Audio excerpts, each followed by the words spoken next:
हम लोग देश के सभी संतों से आह्वान कर रहे हैं कि आपने, ये कहा जाता है अमुक अमुक पार्टियां देश की कहती हैं कि हमें संतों का आशीर्वाद प्राप्त है, हम संतों के मार्गदर्शन में काम कर रहे हैं, ऐसा कई बार बताया जाता है।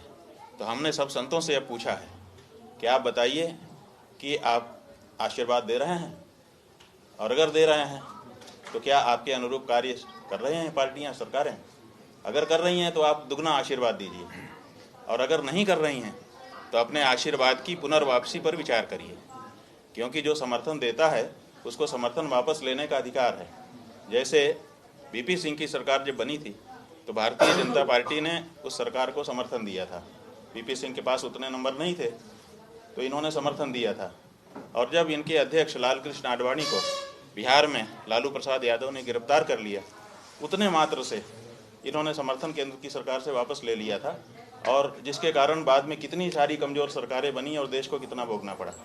लेकिन उन्होंने समर्थन तो वापस ले ही लिया था, उस पर प्रश्न भी कोई नहीं उठा सकता, क्योंकि जिसने समर्थन दिया है उसको वापस लेने का भी अधिकार है।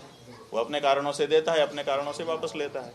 तो ऐसे ही जिसने आशीर्वाद दिया है उसको अपना आशीर्वाद वापस लेने का भी अधिकार है।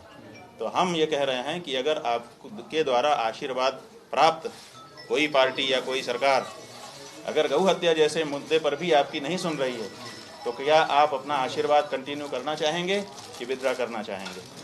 तो आगामी 10-11 मार्च को दिल्ली में संतों महंतों की सभा बुलाई गई है। सारे देश के हम लोग सोचते हैं कि ज़्यादा से ज़्यादा संख्या में जिम्मेदार संत इकट्ठा हों और वहाँ पर वो आशीर्वाद पर पुनर्विचार करें।